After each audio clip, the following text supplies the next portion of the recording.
मेरे ससुर ने घर में एक खुफिया कमरा बनवा रखा था, जो कि घर से बिल्कुल अलग था। एक कोने में बना हुआ था। अगर कोई भी औरत बीमार होती तो मेरे ससुर उसे 10 दिन के लिए उस कमरे में बंद कर देते थे और फिर 10 दिन बाद वह औरत ठीक हो जाती थी। मैं ये सब देखकर बहुत हैरान होती थी कि मेरा ससुर तो खुद टीबी का मरीज था, तो फिर वह अपना इलाज क्यों नहीं करता।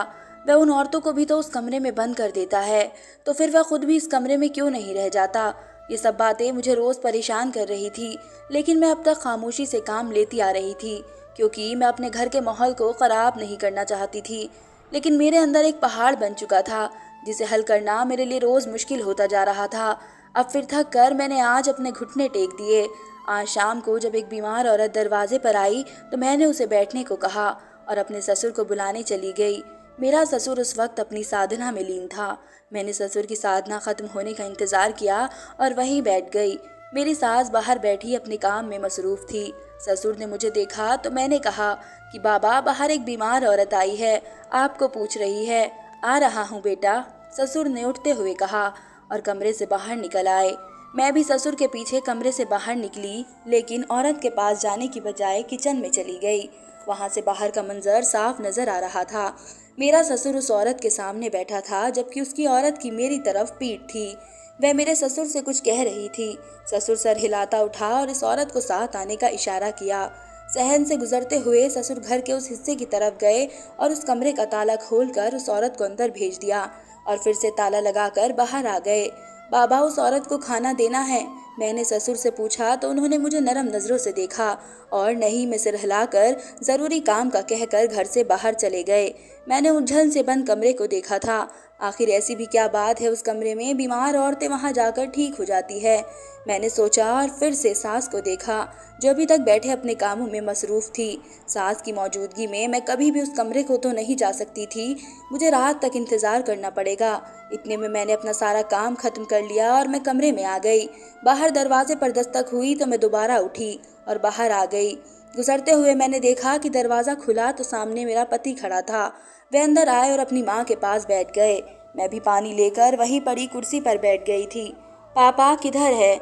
ससुर की गैर मौजूदगी को महसूस करते हुए उन्होंने पूछा था। मेरे बोलने से पहले ही मेरी सास बोल उठी, तेरे पापा काम से बाहर गए हैं, मरीज आई है आज इसलिए। अच्छा सही है, हाँ चल तू खाना खा ले, थका हुआ आया है। तभी मेरी सास ने पति से कहा और कमरे में चली गई। पति भी उठता कमरे में फ्रेश होने चला गया। अब मैं सहन में अकेली बैठी हुई थी। मैंने चारों तरफ सर उठाकर देखा और बाहर की तरफ कदम बढ़ाए और घर के उसी हिस्से की तरफ आ गई। लेकिन शायद मेरी किस्मत में आज उस कमरे तक जाना नहीं लिखा था। उसी पल दरवाजे पर दस्तक हुई तो मैं जल्दी से अंदर आई और दरवाज़ा खोल दिया। बेटा, इतना वक्त क्यों लगाया दरवाज़ा खोलने में? मेरा ससुर बोला था। बाबा कमरे में थे इसलिए पता नहीं चला मुझे, मैंने उनको कहा था। अच्छा बेटा, कोई बात नहीं, ऐसा करो कि मुझे एक गिलास पानी पिला दो, ससुर ने कहा था। तो मैंने कहा जी बाबा। मैं सर हिलाती किचन गई और पानी लेकर ससुर के कमरे में आ गई। मुझे अंदर आता देख सास एकदम से खामोश हुई थी। मुझे लगा कि वह ससुर से कोई खास बात कर रही थी, जो मेरी मौजूदगी में नहीं हो सकती थी। मैंने गिलास ससुर को दिया और कमरे से बाहर आ गई। सास ससुर से हल्की आवाज़ में फिर से बात करना शुरू हो गई। मुझे अंदाज़ा हुआ तो मैं दरवाजे के पास ही खड़ी हो गई। सास की आवाज़ इतनी हल्की थी कि मुझे एक लफ्ज़ भी समझ नहीं आया था, लेकिन मेरे जहन में परेशानी बढ़ती जा रही थी। खाने के बाद सब अपने अपने कमरे में चले गए तो मैं भी काम खत्म करती कमरे में आई। पति मोबाइल पर बिजी थे। मैं सोफे पर बैठ गई और उन्हें गौर से देखा। क्या सब घर के इंसान उस कमरे के बारे में जानते थे या सिर्फ मैं ही उस कमरे के अंदर के किस्से से अनजान थी? मैं अपनी सोचों में गुम थी। ऐसे क्या देख रही हो? मुझे अपनी तरफ देखता पाकर पति मोबाइल से नजरें उठाकर बोले, एक बात पूछूं आपसे? मैंने हाथों को रगड़ते कहा। तो उसने कहा, हाँ पूछो। आप जानते हैं उस कमरे में क्या होता है? उस कमरे के बारे में जानते हैं? मेरी बात सुनकर पति ने फिर से मुझे देखा और हंस दिए। मैं उनकी हंसी की वजह नहीं समझ पाई थी। मैंने कोई मजाक वाली बात तो नहीं की जो आप हंस रहे हैं। तुमने बात ही ऐसी की है, मैं हंसूं नहीं तो और क्या करूं? वह हंसी रोकते बोला था और फिर बोला, कितना बड़ा कमरा है, सबको ही नजर आता है, तुम भी ना अजीब बात करती हो। सर को नहीं में हिलाते वह बोला था, अच्छा ये कमरा कब से बना हुआ है? मैंने एक और सवाल पूछा तो वे गहरी सांस लेकर बोले कि मैं शहर से बाहर पढ़ने गया था, जब वापस आया तो एक कमरा बना हुआ था। तो आप कभी इस कमरे में गए हैं? नहीं, पापा की इजाज़त नहीं है। अच्छा, पति की बात सुनकर मेरा चेहरा लटक गया था। सुबह फिर से औरत मेरे ससुर के पास आई थी। मैंने उस औरत की एक ही झलक देखी थी। उसकी आंखें लाल थी और उसका चेहरा भी जर्द हुआ पड़ा था। मुझे लगा कि वह बीमार है। ससुर से बात करने के बाद वह इसी कमरे में चली जाएगी। मैंने कैलेंडर पर हिसाब लगाया तो आज तकरीबन 3 औरतों ने ठीक होकर घर चले जाना था। इसलिए मैं काम जल्दी खत्म करके सास के पास आकर पलंग पर बैठ गई और खिड़की की तरफ मुंह कर लिया। पास ही ननद बैठी काम कर रही थी। ए लड़की, खाना पक गया है? मेरी सास ने मुझे बैठा देख कर पूछा था। जी माँ, बन गया है। बाकी के भी सारे काम हो गए हैं। अच्छा ठीक है, काम सारे वक्त पर ख़त्म कर लिया करो। तू जानती है ना, मुझे इस गंदगी बिल्कुल पसंद नहीं है। मैं सास की बात सुनकर सर हिलाती जा रही थी, जबकि मेरी नज़रें अभी भी बाहर ही टिकी हुई थी। इतने में मेरा ससुर कमरे में से बाहर निकला और घर के पिछले हिस्से की तरफ चला गया। मैं एकदम से चौकन्नी होकर बैठी हुई थी। कमरे का दरवाज़ा थोड़ा सा खोलकर मेरा ससुर अंदर आ गया और दरवाज़ा बंद कर लिया। मैं सब बहुत गौर से देख रही थी। थोड़ी देर बाद मेरा ससुर 3 औरतों के साथ कमरे से बाहर निकला और घर के दूसरे दरवाजे से लेकर बाहर चला गया। लेकिन जाते हुए भी मेरा ससुर कमरे को ताला लगाना नहीं भूला था। मैंने गर्दन सीधी की और सास को देखा। सास भी बाहर ही देख रही थी, लेकिन उसके चेहरे पर अजीब सी चमक थी। सास को देखकर मुझे हैरानी हुई थी। भला सास क्यों इतना खुश हो रही थी? उसका इसमें क्या कमाल था? वह इतना खुश हो रही थी। वह औरतें उस कमरे में रहने की वजह से ठीक हुई थी। कहीं सास उस कमरे के बारे में तो नहीं जानती थी जो वह इतना खुश हो रही थी। मैंने सोचते हुए ननद को देखा तो वह अभी भी अपना काम करने में मसरूफ थी। मेरा ससुर अभी तक उन औरतों को छोड़कर वापस नहीं आया था। मैंने अपनी सास से पूछा कि जब ये औरतें ठीक हो जाती है तो बाबा को कितने पैसे देकर जाती है। मैंने जहन में आया सवाल किया तो सास का चेहरा उतर गया। एक लम्हे के लिए उनके लब बिल्कुल सिल गए थे। फिर वह रुक कर बोली कि तुम्हारे बाबा को वह दुआएं देकर जाती है, बस यही काफ़ी है। मेरी सास काफ़ी होशियार थी। बात को संभालना कोई उनसे सीखे। मैंने हैरानी नज़रों से सास को देखा और सर को हिलाने लगी। मैंने दोबारा से बाहर देखा तो मेरा ससुर घर में दाखिल हो रहा था। इसके चेहरे पर भी अजीब सी चमक थी। मैंने सोच लिया था कि आज रात को हर सूरत उस कमरे तक पहुंचकर ही रहूंगी। इसलिए जैसे ही रात हुई तो मैं सबके सोने के बाद कमरे से बाहर आई और सहन की तरफ आ गई। लेकिन ससुर को वहां देखकर मेरे होश उड़ गए। वह उस वक्त वहां क्या कर रहे थे? मैं दीवार के साथ चुप कर खड़ी हो गई और ससुर को देखने लग गई। मेरा ससुर कमरे से बाहर निकल रहा था। वह पूरा पसीने में भीगा हुआ था, जबकि उसकी कमीज के बटन भी टूटे हुए थे। ससुर को उस हालत में देखकर मेरा सर चकरा उठा था। ये ससुर का एक गलत राज था जो मुझ पर खुला था। मुझे ठंडे ठंडे पसीने आने लगे थे। मैंने हाथ से अपना चेहरा साफ किया और ससुर की नज़र पड़ने से पहले ही कमरे में आ गई। मेरा रंग उड़ चुका था। घर में क्या हो रहा था उसका मुझे बिल्कुल भी अंदाज़ा ना था, लेकिन जो मैंने अब देखा था वह मुझ पर बहुत कुछ असर कर गया था।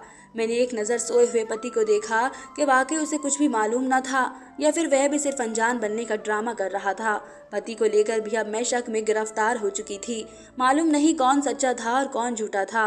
अब तो बस दिमाग में यही चल रहा था कि सच खुलकर सामने आ जाए। मुझे रह रह कर एक ही चीज़ परेशान करती थी कि अगर ससुर को टीबी थी तो वह खुद भी तो उस कमरे में रह सकता था, लेकिन मैं वहाँ खुद क्यों नहीं रहता था? आखिर क्या माजरा था? लेकिन ऐसा कैसे मुमकिन है कि कमरे में बंद रहने से कोई औरत सही हो जाए? यही एक बात थी जो मुझे तंग करती थी और इसी बात की बुनियाद पर मैंने शक करना शुरू किया था। और अब ये हाल था कि ससुर के साथ साथ सास और पति भी शक के दायरे में आ चुके थे। कहीं ये शक मुझे ही कोई नुकसान न पहुंचा दे। मैंने सर को झटकाते हुए सोचा था। सारी रात मेरी जाग कर गुजर रही थी और अजीबोगरीब किस्से ने मेरी नींद उड़ा दी थी। सुबह में दुखते सर को पकड़कर कमरे से बाहर निकली तो मैंने सास को जागते पाया। मेरी सास मुझे ही देख रही थी। मैंने सास को देखकर नमस्ते किया और नाश्ता बनाने आ गई। लड़की, बेहतर है कि तुम अपने काम से काम रखो। कौन क्या करता है और क्या नहीं, इसके बारे में जानने की या पता लगाने की ज़रूरत नहीं है। सास की बात सुनकर मेरा सांस अटका था। तो इसका मतलब ससुर ने मुझे देख लिया था, लेकिन कैसे? मैंने तो बहुत समझदारी से काम लिया था। कहीं मेरे पति ने ससुर से बात तो नहीं की मेरे सवालात के बारे में? नहीं, वे क्यों ये बातें अपने माँ बाप से करेंगे? ये हमारे दरमिया की बातें थी। यकीनन बाबा ने ही मुझे देख लिया होगा। अब क्या होगा? कहीं वह मेरे साथ? नहीं नहीं, मैं उनकी बेटी की बीवी हूँ। वह मुझे भी कभी कुछ नहीं कहेंगे। मैंने उसी उलझन के चलते नाश्ता तैयार किया और फिर सबके साथ मेज़ पर आकर बैठ गई। मैंने ससुर के रवैये को जानने की कोशिश की तो वह मुझे बिल्कुल नॉर्मल लगे थे। मैंने सास को देखा तो वह चेहरे पर सख्त गुस्सा लिए बैठी नाश्ता करने में मसरूफ़ थी। कहीं सास ने तो ही मुझे ससुर के पीछे जाते देखा। क्या करूँ अब मैं? कहीं मेरी जासूसी पर सास नज़र न रखना शुरू कर दे। अगर ऐसा हुआ तो मैं उस कमरे के राज को जानने से महरूम हो जाऊंगी। मुझे कुछ दिन के लिए खुद को काबू में करना पड़ेगा। हाँ, यही ठीक है। मैं प्लेट में चम्मच हिलाते सोच रही थी जब मेरी ननद ने मेरा कंधा झंझोड़ा। मैंने उसे देखा तो वह बोली कि भाभी कहाँ गुम है, नाश्ता ठंडा हो रहा है। हाँ, मैंने सर को हिलाया और नाश्ते पर नजरें जमा ली। नाश्ते के बाद घर के काम खत्म करके मैं सास के पास बैठ गई। सास का अंदाज़ा मुझे रूखा सूखा लगा था। सास का अंदाज़ा मुझे यही लगता था कि सिर्फ उन्हें यही मालूम है कि रात को मैं ससुर के पीछे गई। लेकिन मुझे अब ये बात तंग कर रही थी। अगर सास ससुर के बारे में जानती थी कि वह क्या करता है तो फिर उनके साथ क्यों रह रही थी। मैंने सास को देखकर सोचा था, दिन भर मेरे जहन में अलग अलग तरह के सवाल आते रहते थे। मैंने खुद को बहुत मुश्किल से उस कमरे की तरफ जाने से रोका था। शाम को जब मेरा पति घर आया तो ससुर को घर पर ना पाकर माँ से बाबा के बारे में पूछा तो माँ ने कहा कि बाहर गए हैं, काम था कुछ। माँ की बात सुनकर पति ने कहा कि लेकिन माँ, तुम जानती हो कि बाबा को पहले ही टीबी है, अगर धूल मिट्टी से उन्हें और खांसी हो गई। पति की बात सुनकर मैं एकदम चौंक सी गई थी। मुझे ऐसा ख्याल पहले क्यों नहीं आया? मैं कैसे ये बात भूल गई? परेशानी से मैंने सोचा। बड़ी तेजी से कुर्सी से उठती अंदर कमरे में आई और इंटरनेट ऑन करके टीबी के बारे में सर्च किया। टीबी के लक्षण और इलाज के साथ उसका एहतियात लिखी हुई थी। मैंने वह खोल कर देखा तो हर चीज़ मौजूद थी। मैंने फ़ोन बंद करके मेज़ पर रखा और बिस्तर पर बैठ गई। पति की बातों ने मेरी सोच को एक नया रूप दिया था। मेरे ससुर को टीबी काफ़ी देर से थी, लेकिन मैंने एक बार भी उन्हें दवाई लेते खुद से नहीं देखा था। मेरा पति जब भी उनसे दवा का पूछता तो वे कह देते थे कि मैं खुद ले आया हूँ, तुम काम से देर से आते हो। सोचते सोचते मैं कमरे से बाहर निकली तो बाबा को सामने पलंग पर बैठे देखा। वह बहुत खांस रहे थे। उन्होंने रुमाल मुंह पर रखा हुआ था। क्या वाकई मेरे ससुर को टीबी थी? अगर टीबी थी भी तो वह सावधानी से काम क्यों नहीं लेते थे? मैंने ससुर को देखते हुए सोचा और फिर ननंद को देखा। वह पानी का गिलास ससुर को पकड़ा रही थी और साथ ही दवा भी निकाल कर दे रही थी। मैंने हैरानी से ससुर को देखा था। अभी तो वह दवाई के बारे में सोच रही थी और अब मेरा ससुर मेरे सामने बैठा दवाई खा रहा था। रात को मैं ननंद के कमरे में गई तो वही किताबों में सर दिए बैठी थी। मुझे देखकर उसने किताबें इकट्ठी की और मुझे बैठने का कहा। कुछ देर तो मैं बैठी ननंद से बातें करती रही थी। फिर मैंने आहिस्ता आहिस्ता बातों का रुख कमरे की तरफ किया। एक बात तो बताओ। जी भाभी पूछें। ये कमरा कब से बना हुआ है? मतलब क्या तुम्हारे सामने बना था? जी भाभी, मेरे सामने ही बना था। बाबा ने ये कमरा इसलिए घर से अलग बनाया था कि घर में कोई भी दाखिल ना हो सके। सही में? मैं ननंद की बात सुनकर कहा और फिर पूछा कि तुमने वह कमरा कभी देखा है? तो उसने कहा कि नहीं, कभी भी नहीं देखा। बाबा ने सख्ती से मना किया था वहाँ जाने से। अच्छा, कितने बात मानने वाले थे दोनों बहन भाई। बाप ने जाने से मना किया तो फौरन मना हो गई। मैंने दिल में सोचते हुए ननंद को देखा और उसे सोने का कहकर कमरे में आ गई। सहन से गुजरते हुए मैंने एक बार फिर कमरे की तरफ देखा तो मैं ठहर सी गई, लेकिन फिर सास का ख्याल आते ही मैंने खुद को वहां जाने से रोका और कमरे में आ गई। लेकिन आज की रात भी ननंद मेरी आंखों से कोसों दूर थी। रात का न जाने कौन सा पहर था जब मुझे बाहर हलचल महसूस हुई। मैं उठी और पति को देखा, वह सो रहा था। मैंने कमरे से बाहर निकलकर देखा तो ससुर को उस कमरे के बाहर खड़े पाया। ससुर किसी औरत का बाजू दबेचे हुए थे। इतनी दूर से भी, इतने अंधेरे में भी मैं ये देख सकती थी कि वह औरत रो रही थी और नहीं में सिर हिला रही थी, जबकि मेरे ससुर के चेहरे पर सख्त अंदाज थे। ससुर ने उस औरत को कमरे की तरफ धकेला और खुद भी अंदर दाखिल होकर कमरे का दरवाजा बंद कर लिया। बस बहुत हो गया। मेरी बर्दाश्त की हद खत्म हो चुकी थी। अब मुझे वाकई में किसी हालत में भी ससुर के राज के बारे में जानना था, लेकिन ये सब बहुत एहतियात से करना पड़ेगा क्योंकि मेरी सास बहुत ज़्यादा होशियार थी। सुबह होते ही मैं सबके उठने से पहले ही उस कमरे के पास गई और सामान रखकर सबके जागने से पहले वापस आ गई। सारा दिन काम करने के बाद जब रात हुई और सब सो गए तो मैं मोबाइल लेकर वॉशरूम में आ गई। वहाँ आकर मैंने मोबाइल ऑन किया। मैं जानती थी ससुर रोज़ की तरह उस कमरे में जाएंगे। फिलहाल तो अभी तक स्क्रीन काली ही नज़र आ रही थी, लेकिन चंद मिनटों बाद कमरे का दरवाज़ा खुला और कमरे की बत्ती जली। जैसे ही कमरे की लाइट जली, मेरे हाथ से मोबाइल छूटते छूटते बचा था। मेरा दिल एकदम काँप रहा था। मैंने दीवार का सहारा लेकर खुद को संभाला और फिर से मोबाइल की तरफ देखा। मेरा सांस फूलने लगा था। मेरे हाथों से निकलता पसीना बार बार मेरे हाथों से मोबाइल को सरका रहा था। मैंने मोबाइल को मजबूती से पकड़ा और आगे देखा, हर चीज़ मेरे सामने थी। मेरा जिस्म हौले हौले काँप रहा था। मैंने हाथ की हथेली से अपनी आंखें रगड़ी और मोबाइल को देखा। मुझे आगे देखने की हिम्मत नहीं हो रही थी। मैंने मोबाइल की स्क्रीन बंद की और वॉशरूम से निकलकर कमरे में आकर बैठ के एक कोने पर टिक कर बैठ गई। मेरी आंखें अभी भी भीगी हुई थी। हर चीज़ धोखा थी। वे साधना करते थे और लोगों का मुफ्त इलाज सब झूठ था। सारी रात मैं एक ही पोजीशन में बैठी हर मामले पर गौर करती रही थी। सच सामने आने के बाद क्या उनकी साधना रद्द होगी, मुझे इसकी भी फिक्र थी। लेकिन एक फैसला मैंने किया था, इससे मेरे रिश्ते पर क्या असर पड़ेगा, मुझे इसकी भी फिक्र थी। रात होती जा रही थी कि एक इंतज़ार के बाद सुबह सबसे पहले मैंने पुलिस को कॉल की थी। आज छुट्टी का दिन था, इसलिए सब अभी तक सो रहे थे। चंद मिनटों बाद पुलिस की गाड़ी घर के सामने रुकी तो मेरे ससुर ने बाहर का दरवाज़ा खोला। अचानक से पूरे घर में शोर मच चुका था। कमरे के दरवाजे पर माँ ने जोर जोर से दस्तक दी तो मेरा पति हड़बड़ा कर उठा और मुझे देखा। दरवाज़ा क्यों नहीं खोल रही तुम? मैं नहीं खोलूंगी। मेरे पति उठे और दरवाज़ा खोला। जैसे ही दरवाज़ा खुला तो मेरी सास मुझे गालियाँ बकना शुरू हो गई। मेरा पति भी हक्का बक्का खड़ा घर में खड़ी पुलिस को देख रहा था। मैं बिस्तर से उतरी और सास को देखा तो उनको पुलिस कांस्टेबल ने पकड़ रखा था। वे अपने आप छुड़वाने की कोशिश करती मुझ पर झपटने को तैयार थी। पुलिस ने आगे बढ़कर मुझसे मेरी ननंद का पूछा तो मैंने उसके कमरे की तरफ इशारा किया। पुलिस वहां पहुंची तो मेरी ननंद दरवाज़ा नहीं खोल रही थी। पुलिस दरवाज़ा तोड़कर अंदर गई तो मेरी ननंद अंदर बेहोश पड़ी थी। ननंद को अस्पताल पहुंचाकर ससुर और सास को पुलिस वाले लेकर चले गए थे। ससुर ने अदालत में अपने तमाम जुर्म कबूल कर लिए थे कि किस तरह से वे कॉलेज के लड़कों के साथ मिलकर औरतों को फंसाते थे और फिर उन्हें किस तरह से धमकाकर उस कमरे में ले जाकर उनकी वीडियोस बनाकर वे आगे बेचा करते थे। ससुर ने बताया कि उन तमाम औरतों में कुछ बेवा थी जो कि बहुत मजबूर थी और कुछ लड़कियां थी जो पैसों के खातिर वहां आया करती थी। वीडियोस बनाने के बाद मेरा ससुर उन्हें कुछ पैसे देकर भेज दिया करता। मेरी सास भी इस काम में बराबर की हिस्सेदार थी।